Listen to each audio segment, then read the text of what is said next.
Hello दोस्तों, आप सभी का स्टडी अलर्ट के डिजिटल प्लेटफॉर्म पे हार्दिक स्वागत और अभिनंदन है।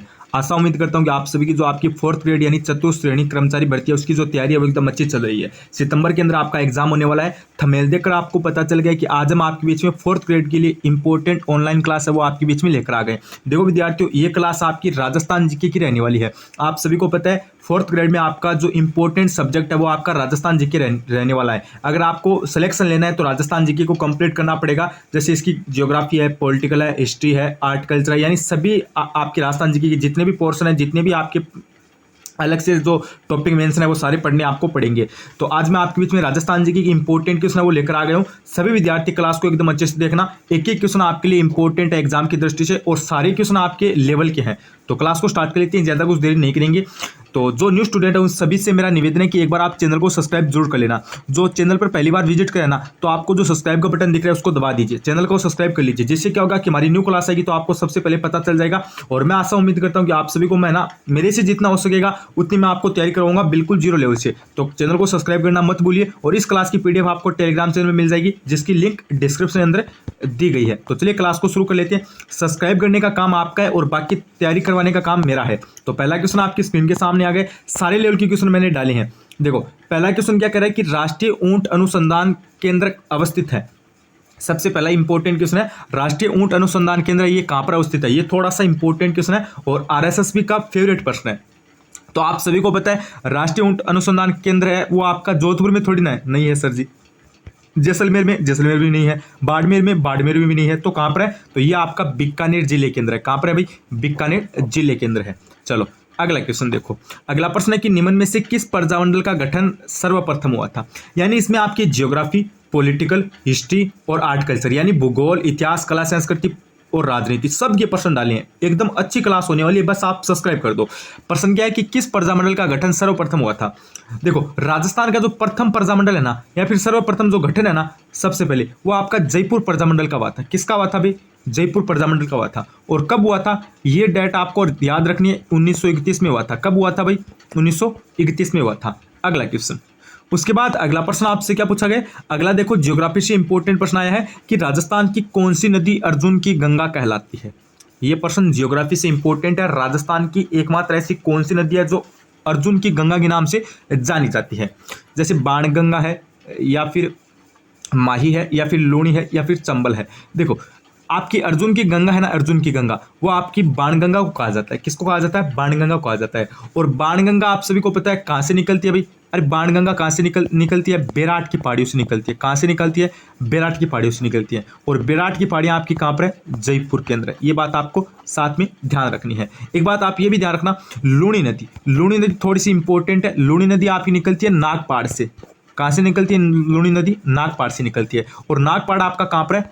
अजमेर के अंदर है। नागपाड़ आपका कहाँ पर है? अजमेर के अंदर है। ये भी थोड़ी सी बेसिक डिटेल है, ये आपको पता होनी चाहिए। अगला क्वेश्चन देखो। उसके बाद प्यारे बच्चों अगला प्रश्न आपसे क्या पूछा गया है।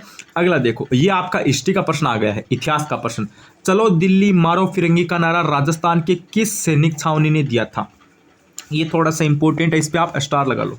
प्रश्न क्या पूछा गया है कि चलो दिल्ली मारो फिरंगी का नारा राजस्थान की किस सैनिक छावनी के द्वारा दिया गया था। एरिनपुरा के द्वारा, नीमच छावनी के द्वारा, या फिर नसीराबाद छावनी के द्वारा, या फिर खेरवाड़ा छावनी के द्वारा। तो इसमें देखो, चलो दिल्ली मारो फिरंगी का जो नारा है ना वो एरिनपुरा सैनिक छावनी के द्वारा दिया गया था। किसके द्वारा? एरिनपुरा सैनिक छावनी के द्वारा। और एरिनपुरा में जो आपका विद्रोह की जो तारीख थी ना वो आपकी क्या थी? वो आपकी लगभग आप मान के समझो अगस्त थी भाई। कितनी थी? 21 या फिर 23 अगस्त। आपको दो डेटें देखने को मिलती है। ये आपके एरिनपुरा में क्या थी भाई? विद्रोह की तारीख थी। लेकिन इंपॉर्टेंट ये प्रश्न है कि चलो दिल्ली मारो फिरंगी का नारा ये किसने दिया था? एरिनपुरा छावनी ने। अगला क्वेश्चन, उसके बाद अगला प्रश्न है कि निम्नलिखित में से राजस्थान का कौन सा भौगोलिक क्षेत्र अपनी सीमा मध्य प्रदेश के साथ साझा करता है। एकदम इजी सा प्रश्न है, बस क्वेश्चन की भाषा है ना, लैंग्वेज, उसको घुमाया गया है। प्रश्न कह रहा है कि निम्नलिखित में से राजस्थान का कौन सा भौगोलिक क्षेत्र अपनी सीमा मध्य प्रदेश के साथ साझा करता है। तो आपको पता है भाई मध्य प्रदेश के साथ कौन सी साझा करता है, कौन सा पठार करता है।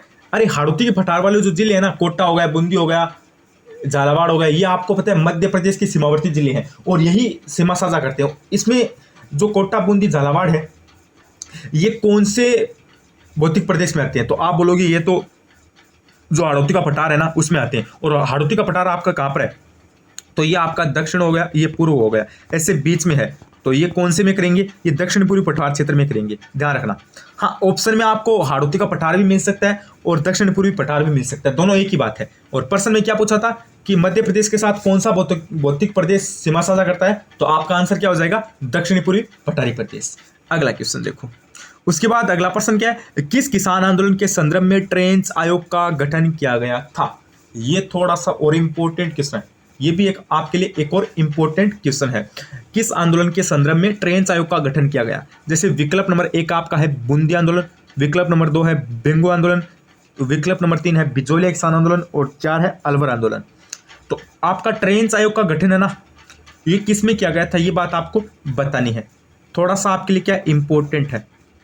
तो इसमें विकल्प नंबर आपका कौन सा हो जाएगा, 2 राइट हो जाएगा, बेंगू किसान आंदोलन में। ट्रेंच आयोग का गठन किस में हुआ था, बेंगू किसान आंदोलन में। अगला क्वेश्चन, उसके बाद अगला प्रश्न क्या है कि खारवाल जनजाति कौन सी झील से नमक उत्पादन करती है। ये प्रश्न आपका राजस्थान की भूगोल यानी ज्योग्राफी में आपका टॉपिक है झील, उसमें आपका इंपॉर्टेंट है भाई। तो प्रश्न है कि खारवाल जनजाति के जो लोग हैं, खारवाल जनजाति है वो कौन सी झील से अपना नमक उत्पादन करती है। जैसे लुणकरनसर से, पचपदरा से, डेडवाना से या फिर डेगाना से। तो खारवाल जनजाति है ये आपको पता है पचपदरा झील से क्या करते हैं, नमक उत्पादन का कार्य करते हैं। और पचपदरा झील आपको पता है राजस्थान के बाड़मेर जिले में है। लुणकरनसन आपको पता है राजस्थान के बीकानेर जिले की झील है। और डेडवाना आपको पता है अलग से जिला बन गया आपका डेडवाना कुचामन, उसमें है। और ओल्ड के हिसाब से आपकी हो जाएगी नागौर में। और डेगाना है ये भी नागौर के अंदर हो जाएगी। ये सभी जिले आपको इनकी जो लोकेशन है वो आपको ध्यान रखनी है। अगला क्वेश्चन, उसके बाद अगला प्रश्न है कि राजस्थान में लौटते हुए मानसून की अवधि क्या है। राजस्थान में लौटते हुए मानसून की अवधि क्या है। तो राजस्थान में वापस मानसून है वो कब लौटता है, तो वो आपका अक्टूबर से दिसंबर के बीच। ध्यान रखना, डेट ध्यान रखना भाई, मंथ ध्यान रखना, अक्टूबर टू दिसंबर। विकल्प नंबर आपका यहाँ से 3 राइट हो जाएगा। अगला क्वेश्चन देखो, हाँ एक बात ध्यान रखना, ये क्वेश्चन आपके लिए सारे के सारे इंपॉर्टेंट है। ये सभी क्वेश्चन आरएसएसपी के द्वारा पूछे गए हैं, एक ही क्वेश्चन इंपॉर्टेंट है। आप इन क्वेश्चनों को हल्के में मत लेना भाई, सारे के सारे लेवल के प्रश्न है। और वैसे भी आपको पता है आपकी 4th ग्रेड की एग्जाम है वो 10th बेस की है, यानी 10वीं लेवल सेकेंडरी स्तर का आपका पेपर आएगा, माध्यमिक स्तर का। तो आप खुद सोच सकते हो, ज़्यादा कुछ हार्ड इसमें नहीं पूछा जाएगा। अगला क्वेश्चन, ये कोई आरएस लेवल नहीं है। अगला प्रश्न, उसके बाद अगला प्रश्न है कि जयपुर के हवा महल का निर्माण किसके शासनकाल में हुआ था। स्वयं जय सिंह, स्वयं जगत सिंह, स्वयं प्रताप सिंह या फिर स्वयं राम सिंह। तो जयपुर के हवा महल का निर्माण है ना, ये आपका किसके शासनकाल में हुआ था। ये देखो लगभग 1799 के समथिंग हुआ था, ठीक है। और ये आपका हुआ था स्वयं प्रताप सिंह के शासनकाल में। किसके शासनकाल में, स्वयं प्रताप सिंह के शासनकाल में। चलो विकल्प नंबर आपका यहाँ से 3 राइट हो जाएगा। अगला क्वेश्चन, उसके बाद प्यारे बच्चों अगला प्रश्न क्या पूछा गया है, निम्नलिखित में से किस जिले में वन का क्षेत्रफल सबसे अधिक है। वन का क्षेत्रफल सबसे अधिक किस में है, उदयपुर में है, प्रतापगढ़ में है, सिरोही के अंदर है या फिर अलवर के अंदर है। देखो प्रश्न को आसान भाषा में समझो कि राजस्थान में न्यूनतम और सर्वाधिक वन पूछे आपसे, तो न्यूनतम है ना, न्यूनतम वो तो आपके हो जाएंगे चूरू के अंदर, और सर्वाधिक है ना आपके सर्वाधिक वो आपके हो जाएंगे उदयपुर के अंदर। कहाँ पर हो जाएंगे, उदयपुर के अंदर। तो क्वेश्चन में क्या पूछा है कि सबसे ज्यादा वन कहाँ पर पाए जाते हैं, सर्वाधिक क्षेत्रफल, तो ये आपका हो जाएगा उदयपुर के अंदर। अगला क्वेश्चन, उसके बाद अगला प्रश्न है कि किस क्षेत्र को राजस्थानी चित्रकला का जन्म स्थान माना जाता है। राजस्थान की हिस्ट्री से इंपॉर्टेंट प्रश्न है भाई, इतिहास से। राजस्थानी चित्रकला शैली का जन्म स्थान है, ठीक है, हिस्ट्री से इंपॉर्टेंट प्रश्न आपका। राजस्थान चित्रकला शैली का जन्म स्थान पूछा है, मारवाड़ है, मेवाड़ है, ढूंढाड़ है, हाड़ौती है। तो राजस्थान चित्रकला शैली का जन्म स्थान है ये आपका माना जाता है मेवाड़ को। मेवाड़ चित्रकला शैली है ना, मेवाड़ चित्रकला शैली, इसको सभी चित्रकला शैलियों की जननी कहा जाता है या फिर इसको जन्म स्थान माना जाता है, क्योंकि यहीं से राजस्थानी चित्रकला की जो शुरुआत है वो यहीं से हुई थी। अगला क्वेश्चन, तो विकल्प नंबर आपका 2 राइट हो जाएगा। उसके बाद अगला प्रश्न है कि कोपेन के जलवायु वर्गीकरण के अनुसार राजस्थान में CWG जलवायु पाई जाती है। यह भी एक अच्छा प्रश्न है भाई। कोपेन के जलवायु वर्गीकरण के अनुसार राजस्थान में CWG जलवायु पूछी है। आपको पता है कोपेन ने राजस्थान की जलवायु को 4 भागों में बांटा था। एक तो आपकी थी BWHW, एक आपकी थी BSHW, एक आपकी थी CWG, एक आपकी थी AW। ये 4 आपकी टोटल जलवायु थी। इसमें से देखो शुष्क प्रदेश है ना, इसको तो बांटा था BW SW में, और जो अर्ध शुष्क है ना उसको बांटा था BSHW में, और जो दक्षिणी पूर्वी प्रदेश है ना उसको बांटा था CWG में, और हाड़ौती का पठार है ना जैसे कोटा, बूंदी, बारा, झालावाड़, उसको बांटा था AW में। और क्वेश्चन में क्या पूछा कि CWG जलवायु पाई जाती है, तो ये आपकी दक्षिणी पूर्वी प्रदेश में पाई जाती है, यानी विकल्प नंबर आपका यहाँ से 3 राइट हो जाएगा। चलो अगला क्वेश्चन देखो। उसके बाद अगला प्रश्न है कि राजस्थान के किस क्षेत्र के पंडारी मोदक प्रसिद्ध है। ये अच्छा प्रश्न है भाई, ये थोड़ा सा लेवल का प्रश्न है, इंपॉर्टेंट है, ऑलरेडी एग्जाम में आ चुका है, शायद संगणक के एग्जाम में आया था कि राजस्थान के किस क्षेत्र की पंडारी मोदक प्रसिद्ध है, और सीटी के एग्जाम में भी आया था, नाथद्वारा, सीकर, बीकानेर, जोधपुर। मैं 2023 वाली सीटी की बात कर रहा हूँ, ठीक है, 24 में नहीं आया था, 23 की बात कर रहा हूँ। तो राजस्थान के किस क्षेत्र की पंडारी मोदक प्रसिद्ध है, तो इसमें आपका हो जाएगा बीकानेर के, ठीक है, बीकानेर क्षेत्र यानी बीकानेर जिले के पंडारी के मोदक है, ये क्या है, प्रसिद्ध है। अगला क्वेश्चन। उसके बाद अगला प्रश्न है कि जनगणना 2011 के अनुसार राजस्थान में 1 मिलियन से कम जनसंख्या वाले जिले कितने हैं। राजस्थान की जनगणना से क्वेश्चन पूछा अभी, जनगणना 2011 टॉपिक आपका ज्योग्राफी में मेंशन किया गया है, वहां से इंपॉर्टेंट क्वेश्चन पूछा गया है। तो हमें बताना है कि 1 मिलियन किसको बोलते हैं, यानी 10 लाख। 1 मिलियन बराबर कितना होता है भाई, 10 लाख होता है। तो 10 लाख से कम जनसंख्या वाले जिले कौन से हैं, सिरोही, बूंदी है, केवल जैसलमेर है, केवल प्रतापगढ़ है, या फिर जैसलमेर प्रतापगढ़ है। तो इसमें आपके दोनों ऑप्शन हो जाएंगे, यानी दोनों जिले हो जाएंगे, जैसलमेर और प्रतापगढ़। ये क्या है, दोनों ही 10 लाख से कम जनसंख्या वाले हैं। अगला क्वेश्चन। उसके बाद अगला प्रश्न है कि राजस्थान राज्य का पूर्ण एकीकरण कब हुआ था। न जाने कितने एग्जाम में आ गया है, थोड़ा सा इंपॉर्टेंट प्रश्न है भाई, राजस्थान राज्य का पूर्ण एकीकरण कब हुआ था।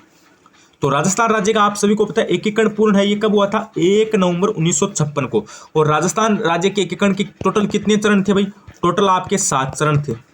टोटल चरण कितने हो जाएंगे, टोटल 7 चरण हो जाएंगे। अगला क्वेश्चन। उसके बाद अगला प्रश्न है कि पिछोला झील राजस्थान के निम्नलिखित में से किस स्थान पर पाई जाती है।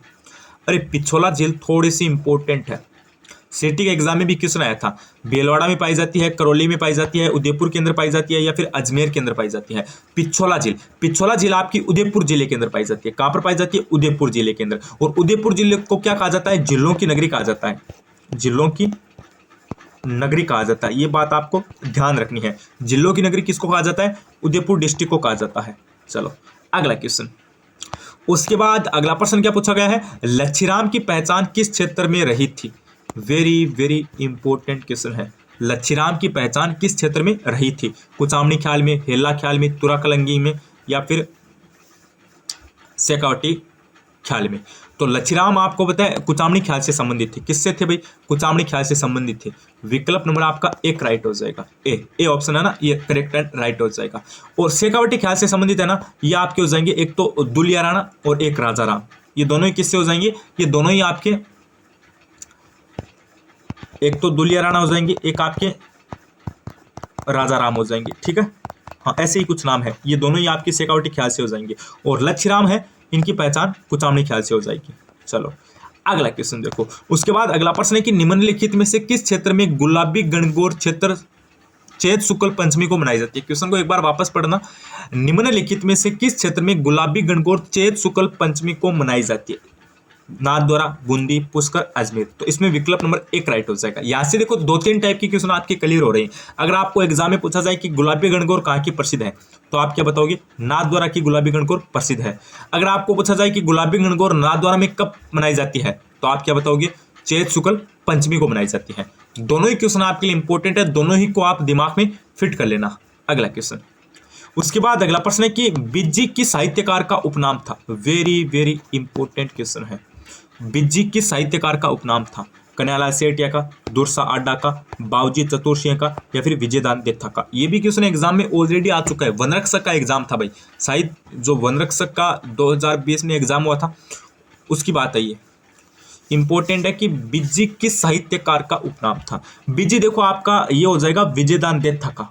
किसका हो जाएगा, विजयदान देथा का हो जाएगा। विकल्प नंबर 4 बताने वाले क्या हो जाएंगे, सारे के सारे विद्यार्थी राइट हो जाएंगे। अगला क्वेश्चन। उसके बाद अगला प्रश्न है कि कालीसिंध तापीय ऊर्जा परियोजना निम्नलिखित में से राजस्थान के किस क्षेत्र में स्थित है। वेरी वेरी इंपॉर्टेंट क्वेश्चन है। हाँ, एक बात आप ये भी ध्यान रखना, अब आजकल जो पेपर होते हैं उसमें क्या होता है कि ब्रैकेट में आपको निम्नलिखित में से या फिर निम्न में से सबसे उपयुक्त विकल्प को चुने, ऐसा आपको ऑप्शन मिलता है ब्रैकेट में। तो इसका आंसर क्या होता है, इसका मतलब क्या होता है, इसको आप आसान भाषा में समझना। अगर आपको चारों ऑप्शन में राइट आंसर नहीं दिख रहा है तो सबसे उपयुक्त है ना वो कौन सा है। जैसे पशु परिचर में क्वेश्चन आया था कि राजस्थान का जनसंख्या घनत्व कितना है, तो उसमें 200 ऑप्शन में नहीं था। अब काफी सारे बोल रहे थे कि क्वेश्चन डिलीट होगा, लेकिन ब्रैकेट में आजकल क्या मिलता है कि निम्न में से सबसे उपयुक्त आप चुनिए। तो 200 तो नहीं था, लेकिन 200 की जो नजदीक था ना वो तो था ना, अगर वो आपके मिल जाएगा तो वहीं पे वही राइट होगा। अब जैसे प्रश्न आया था एक और पशु परिचर में, सीता माता वन्य जीव अभयारण्य वो कहाँ पर है, अब उसमें शायद प्रतापगढ़ ऑप्शन में नहीं था, ठीक है। तो वहां पे फिर आसपास के जो क्षेत्र में जो फैला है अभयारण्य उसका वो राइट माना गया था। तो इस हिसाब से आपको हमेशा ध्यान रखना है, अगर ये ऑप्शन में मिल जाए ना कि निम्न में से विकल्प सही चुनिए सबसे उपयुक्त, तो आप थोड़ा सा दिमाग लगाना भाई।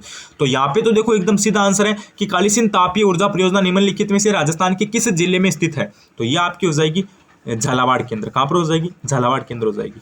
अगला क्वेश्चन, उसके बाद अगला प्रश्न है कि राजस्थान में दांतों के बीच में सोने की कील लगवाने की कला को क्या कहा जाता है। न जाने कितने एग्जाम में आ गया, हाल ही में सीटी और पशु परिचर के एग्जाम में भी आया था, कम से कम 5-7 एग्जाम में आ गए ये प्रश्न, 5-7 एग्जाम में। थोड़ा सा इंपॉर्टेंट है, जो न्यू स्टूडेंट है उसको वो इसको याद कर लेना, ठीक है। जो ओल्ड है उनको तो याद है, उनको तो इजी लग रहा है, लेकिन जो न्यू स्टूडेंट है पहली बार पढ़ रहे हैं वो इसको थोड़ा सा इंपॉर्टेंट समझ के याद कर लेना। राजस्थान में दांतों के बीच में सोने की कील लगवाने की कला को क्या कहा जाता है, दामना। दामना नहीं है, दामना तो क्या है, एक अंगुली का, ये हाथ का एक आभूषण है, क्या एक आभूषण है, और कहाँ पर पहना जाता है, ये हाथ की अंगुली में पहना जाता है। और बारी ये आपके पता है कहाँ पर पहनी जाती है, ये आपके नाक में पहनी जाती है। और बोरला आपको पता है सिर में पहना जाता है। और ये जो कला है ना उसको चूंप कहा जाता है, चूंप कहा जाता है। क्या कहा जाता है, चूंप कहा जाता है। अगर आपको पूछा जाए कि चूंप कहाँ पर लगाई जाती है, तो जो दोनों दांत होती है उसके बीच में लगाई जाती है। अगला क्वेश्चन, उसके बाद अगला प्रश्न है कि राजस्थान में सर्वाधिक बालू का स्तूप किस जिले में पाई जाती है। वेरी वेरी इंपॉर्टेंट क्वेश्चन है, जियोग्राफी से क्वेश्चन क्या कर रहा है, राजस्थान में सर्वाधिक बालू का स्तूप किस जिले में पाई जाती है। जैसलमेर, बाड़मेर, श्रीगंगानगर, बीकानेर। क्वेश्चन यहां से मैं आपको 2 टाइप की बताऊंगा। अगर आपको पूछा जाए कि राजस्थान में सर्वाधिक बालू का स्तूप कहां पर पाए जाते हैं, तो आप क्या बताओगे, जैसलमेर के अंदर पाए जाते हैं, ठीक है, जैसलमेर के अंदर। और अगर आपको पूछा जाए कि राजस्थान में सर्वाधिक प्रकार के बालू का स्तूप कहां पर पाए जाते हैं, तो आप क्या बताओगे, जोधपुर बताओगे। ध्यान रखना, बालू का स्तूप किसको कहा जाता है, जो टिल्ली होती है ना रेत की, उसको कहा जाता है। मरुस्थल में जो टिल्ली होती है ना उसको कहा जाता है। मरुस्थल आपको पता है 2 भागों में बांटा गया है, बालू का स्तूप रहित और सहित।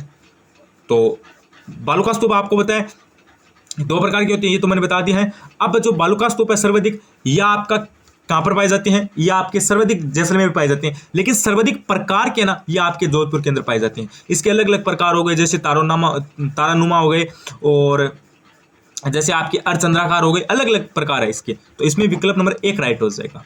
अगला क्वेश्चन क्या बोल रहा है, राजस्थान में नहर सिंचाई किस जिले का प्रथम स्थान है। ये अच्छा प्रश्न भी, राजस्थान में नहर सिंचाई में किस जिले का प्रथम स्थान है। तो नहर का देखो राजस्थान की सिंचाई में लगभग 30% योगदान है, और कुएं और नलकूप का एक का 42 है, एक का 24 है, और तालाब का 1 है, ठीक है। और 1% जो तालाब का योगदान है ये भीलवाड़ा जिले की तरफ से होता है, और कुएं और नलकूप है इन दोनों का योगदान होता है जयपुर की तरफ से, ठीक है। और राजस्थान में जो नहर का योगदान है 30%, यह आपका होता है गंगानगर जिले की ओर से। यानी सर्वाधिक जो आपका प्रथम स्थान है नहर सिंचाई में, तो वो आपका गंगानगर जिले का है। विकल्प नंबर आपका 2 राइट हो जाएगा। अगला क्वेश्चन, उसके बाद अगला प्रश्न है कि कुंदन की घटना किस आंदोलन से संबंधित है। ये अच्छा प्रश्न है भाई, कुंदन की घटना किस किसान आंदोलन से संबंधित है। जैसे 4 ऑप्शन आपको दिए गए हैं। एक तो ऑप्शन आपका कह रहा है सीकर, एक कह रहा है बीकानेर, एक कह रहा है बूंदी, एक कह रहा है बेंगू। तो कुंदन की घटना किस किसान आंदोलन से संबंधित है, तो ये आपकी सीकर किसान आंदोलन से संबंधित हो जाएगी। एक आपका आता है कांगड़ कांड, क्या आता है, एक आपका आता है कांगड़ कांड, एक आपका आता है दूध व खरा घटना। ये दोनों ही है ना, ये दोनों ही आपकी बीकानेर किसान आंदोलन से संबंधित है। कांगड़ कांड पूछे ना, कांगड़ कांड, कांगड़ कांड, तो ये आपका बीकानेर से है। और कुंदन की घटना पूछे ना, तो ये आपकी सीकर से है। अगला प्रश्न, अगला प्रश्न क्या है, अगला प्रश्न है राजस्थान में किसान आंदोलन का जनक किसको माना जाता है। राजस्थान में किसान आंदोलन का जनक किसको माना जाता है। तो राजस्थान में किसान आंदोलन का जनक आपको पता है विजय सिंह पत्ती को माना जाता है, विकल्प नंबर आपका एक राइट हो जाएगा। और राजस्थान में बिजोलिया किसान आंदोलन का जनक है ना, ये आपका साधु सीताराम दास को माना जाता है। ये किसको माना जाता है? साधु सीताराम दास को माना जाता है। ये दोनों ही प्रश्न आपके लिए इंपॉर्टेंट है और दोनों ही को आप क्या कर लेना, दिमाग में फिट कर लेना। अगला क्वेश्चन, उसके बाद अगला प्रश्न है कि निम्न में से किसे मारवाड़ का ताजमहल कहा जाता है? मारवाड़ का ताजमहल, तो मारवाड़ का ताजमहल आपको पता है जसवंत थड़ा को कहा जाता है। और जसवंत थड़ा का निर्माण सरदार सिंह ने करवाया था। किसने करवाया था? सरदार सिंह ने करवाया था। कब करवाया था? ये बात आपको कमेंट करके बतानी है। ये बात क्या बतानी है? कमेंट करके बतानी है। ये आपका जोधपुर केंद्र है, ये भी बात मैंने बता दी है। चलो अगला क्वेश्चन, उसके बाद अगला प्रश्न है कि बनास नदी का उद्गम होता है। वेरी वेरी इंपॉर्टेंट प्रश्न है ज्योग्राफी से। करौली की पहाड़ियों से होता है, विराट की पहाड़ियों से होता है, नाग पहाड़ से होता है, या फिर खमनोर की पहाड़ियों से होता है? तो बनास नदी का उद्गम आपका होता है खमनोर की पहाड़ियों से। विकल्प नंबर 4 राइट हो जाएगा। अगला क्वेश्चन, उसके बाद अगला प्रश्न क्या पूछा गया है? चौथ माता किस जनजाति की आराध्य देवी है? तो चौथ माता आप सभी को पता है कंजर जनजाति की आराध्य देवी है। किस जनजाति की आराध्य देवी है? कंजर जनजाति की आराध्य देवी है। अगला क्वेश्चन, उसके बाद प्यारे बच्चों अगला प्रश्न आपसे क्या पूछा गया है? अगला प्रश्न पूछा गया है कि मुकुंदरा की पहाड़ियां कौन से या फिर किन जिलों में विस्तृत है? मुकुंदरा की पहाड़ियां, तो मुकुंदरा की पहाड़ियां ना ये हाड़ौती के पठार की तरफ है। और हाड़ौती के पठार में कौन कौन से जिले हैं? जैसे कोटा हो गया, बारा हो गया, बूंदी हो गया, झालावाड़ हो गया। तो मुकुंदरा की पहाड़ियां आपकी कहां पर हो जाएगी? झालावाड़ कोटा में हो जाएगी। कहां पर हो जाएगी भाई? झालावाड़ कोटा के अंदर हो जाएगी। विकल्प नंबर 3 बताने वाले क्या हो जाएंगे? सारे के सारे राइट हो जाएंगे। अगला क्वेश्चन देखो, उसके बाद प्यारे बच्चों अगला प्रश्न है कि डूंगरपुर प्रजामंडल की स्थापना 1944 में। ध्यान रखना यहाँ से 2 टाइप के क्वेश्चन क्लियर हो रहे हैं। अगर आपको पूछा जाए कि डूंगरपुर प्रजामंडल की स्थापना कब हुई, तो आप क्या बताओगे? 1944 में हुई। अब आपको क्या पूछा गया है कि किसके द्वारा हुई? तो ये आपकी हुई थी भोगीलाल पांड्या के द्वारा। डूंगरपुर प्रजामंडल की स्थापना किसके द्वारा हुई थी? भोगीलाल पांड्या के द्वारा हुई थी। अगला क्वेश्चन, उसके बाद प्यारे बच्चों अगला प्रश्न है कि प्रसिद्ध कुंभ श्याम मंदिर कहां पर है? प्रसिद्ध कुंभ श्याम मंदिर, प्रसिद्ध कुंभ श्याम मंदिर आपका पूछा है कहां पर है? कुंभलगढ़ में है, चित्तौड़ में है, आमेर में है, मंडोर में है। तो ये आपका हो जाएगा चित्तौड़ के अंदर। कहां पर है भाई? चित्तौड़ के अंदर। अगला क्वेश्चन, उसके बाद अगला प्रश्न है कि राजस्थान की प्रथम महिला राज्यपाल कौन थी? राजस्थान की प्रथम महिला राज्यपाल और राजस्थान नहीं बल्कि भारत की भी प्रथम महिला राष्ट्रपति है, ये दोनों एक ही थे। कौन थे भाई? प्रतिभाजी पाटिल। ठीक है, प्रतिभाजी पाटिल आपकी क्या हो जाएगी? राजस्थान की प्रथम महिला राज्यपाल। अगला क्वेश्चन, उसके बाद अगला प्रश्न है कि कृषि के उद्देश्यों से राजस्थान को कितने कृषि जलवायु प्रदेशों में विभाजित किया गया है? तो राजस्थान को आपको पता है 10 कृषि जलवायु प्रदेशों में विभाजित किया गया है। विकल्प नंबर आपका 3 राइट हो जाएगा। अगला क्वेश्चन, उसके बाद अगला प्रश्न है कि बूंदी में रानी जी की बावड़ी किसके द्वारा बनवाई गई? तो बूंदी में रानी जी की बावड़ी किसके द्वारा बनवाई गई थी? तो ये रानी नाथावती के द्वारा बनवाई गई। किसके द्वारा? रानी नाथावती के द्वारा। विकल्प नंबर 3 राइट हो जाएगा। चलो अगला प्रश्न, अगला प्रश्न है कि निम्नलिखित में से राजस्थान पर्यटन की टैगलाइन क्या है? वेरी वेरी इंपॉर्टेंट प्रश्न है भाई। राजस्थान पर्यटन की टैगलाइन, तो राजस्थान पर्यटन की टैगलाइन क्या है?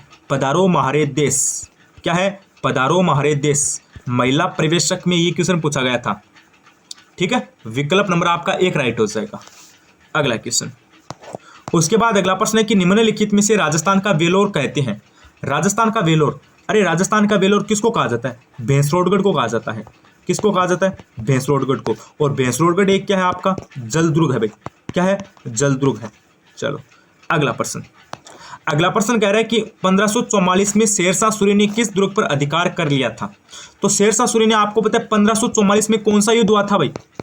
अरे कौन सा हुआ था? गिरी सुमेल का युद्ध। कौन सा हुआ था? गिरी सुमेल का युद्ध। और किन किन के मध्य हुआ था? मालदेव और शेरशाह सूरी के मध्य। और शेरशाह सूरी ने कहा था कि मैं मुट्ठी भर बाजरे के लिए हिंदुस्तान की बादशाह खो देता। तो इसमें आपको पता है ये युद्ध है, ये हुआ था 1544 में। इसमें शेरशाह सूरी की विजय हुई थी और इन्होंने किस दुर्ग पे अधिकार किया था? मेहरानगढ़ पे। और मेहरानगढ़ आपका कहाँ पर है? जोधपुर के अंदर है। और रणथंभौर आपका कहाँ पर है? सवाईमाधोपुर के अंदर है। कुंभलगढ़ आपको पता है राजसमंद में और आमेर जयपुर में। अगला क्वेश्चन, अगला प्रश्न है कि राजस्थान में सबसे पहले मानसून प्रवेश करता है। तो ये क्वेश्चन ऑलरेडी मैंने बता रखा है। सबसे पहले मानसून आता है आपका अरब सागरीय मानसून से। अरब सागर से सबसे पहले मानसून आता है। और ये भी बता रखा है कि सबसे ज्यादा वर्षा होती है बंगाल की खाड़ी के मानसून से। प्रवेश तो अरब सागर वाला प्रथम करता है और सबसे ज्यादा वर्षा बंगाल की खाड़ी करवाती है। अगला क्वेश्चन, दोनों ही प्रश्न पशु परीक्षण में आए थे। अगला प्रश्न है कि राज प्रशस्ति की रचना किसने की? ये भी एक इंपॉर्टेंट प्रश्न आपके लिए। राज प्रशस्ति की रचना किसके द्वारा की गई? तो ये आपकी की गई थी रणछोड़ बट तेलंग के द्वारा। अगला क्वेश्चन, अगला प्रश्न क्या पूछा गया है? राजस्थान में उष्णकटिबंधीय वन न होने वाले क्षेत्र का चयन करो भाई। राजस्थान में उष्णकटिबंधीय वन क्षेत्र न होने वाले क्षेत्र का चयन करना है, तो ये आपका हो जाएगा माउंट आबू। इन तीनों क्षेत्र में तो क्या पाई जाती है? उष्णकटिबंधीय वन क्षेत्र पाई जाती हैं, लेकिन माउंट आबू है ना, यहाँ पे उष्णकटिबंधीय क्षेत्र वन नहीं पाए जाते हैं। तो यहाँ पे कौन से पाए जाते हैं? यहाँ पे सदाबहार प्रकार के वन पाए जाते हैं। चलो अब देखो कितने प्रश्न और रह गए, थोड़े से प्रश्न और है भाई, मैं जल्दी जल्दी आपको करवा देता हूं। उसके बाद अगला प्रश्न है कि चावंड महाराणा प्रताप की कितने वर्षों तक राजधानी रही? तो यह आपके 12 वर्षों तक रही थी। उसके बाद प्रश्न क्या पूछा गया? चावंड चित्रकला शैली का श्रवण काल किस राजा के समय था? तो चावंड शैली का श्रवण काल है, यह आपको पता है अमर सिंह के काल को कहा जाता है। किसको कहा जाता है? अमर सिंह के काल को कहा जाता है। अगला प्रश्न, उसके बाद अगला प्रश्न आपसे क्या पूछा गया है? चोंप नामक आभूषण शरीर के किस अंग पर पहना जाता है? ये देख लो। अरे वो चोंप अलग था, वो तो चोंप अलग था, वो तो क्या थी भाई? चोंप। वो कहां पर पहनी जाती है? वो आपके दांतों के बीच है ना, वो उनके बीच में ठोकी जाती है, दांतों के बीच में। वो तो अलग है, सोने की होती है, वो तो महिलाओं के द्वारा होती है भाई, ठोकी जाती है वो दांतों के बीच में। लेकिन ये प्रश्न है चोंप कहां पर पहना जाती है, ये बात पूछी गई है। चोंप है ना, ये कहां पर पहना जाता है? तो चौप आपका नाक के अंदर हो जाएगा। अगला क्वेश्चन, उसके बाद अगला प्रश्न है कि राज्य में प्रथम बार राष्ट्रपति शासन कब लागू हुआ? ये देख लो, आपका इंपॉर्टेंट प्रश्न देखो, पॉलिटिकल से है। राजस्थान में आपको पता है अब तक टोटल 4 बार राष्ट्रपति शासन लग चुके हैं, लेकिन प्रथम बार कब लागू हुआ? तो प्रथम आपका हुआ था 1967 में। 1967 में। डेट अगर आपसे याद नहीं होती है कोई दिक्कत वाली बात नहीं है, लेकिन ये आपको याद करनी है। उसके बाद अगला प्रश्न है कि प्राचीन जैन तीर्थ स्थल नाकोड़ा का संबंध है। नाकोड़ा संबंध आपका हो जाएगा बाड़मेर से। अगला प्रश्न, उसके बाद अगला प्रश्न है कि पृथ्वीराज रासो का रचयिता कौन था? तो पृथ्वीराज रासो किसके द्वारा लिखा गया? यह आपका चंद्रबरदाई के द्वारा लिखा गया था, चंद्रबरदाई के द्वारा। अगला प्रश्न, अब कितने प्रश्न और रह गए? 2 प्रश्न और रह गए। चलो उसके बाद अगला प्रश्न है कि नवीन राजस्थान नामक समाचार पत्र के संस्थापक कौन थे? ये भी एक अच्छा इंपॉर्टेंट प्रश्न आपके लिए। अगला प्रश्न क्या है? नवीन राजस्थान नामक समाचार पत्र के संस्थापक कौन थे? हिस्ट्री से प्रश्न पूछा गया है। अर्जुनलाल शेट्टी, माणिक्यलाल वर्मा, विजय सिंह पथिक, गोपाल सिंह खरवा। तो ये आपके हो जाएंगे विजय सिंह पथिक।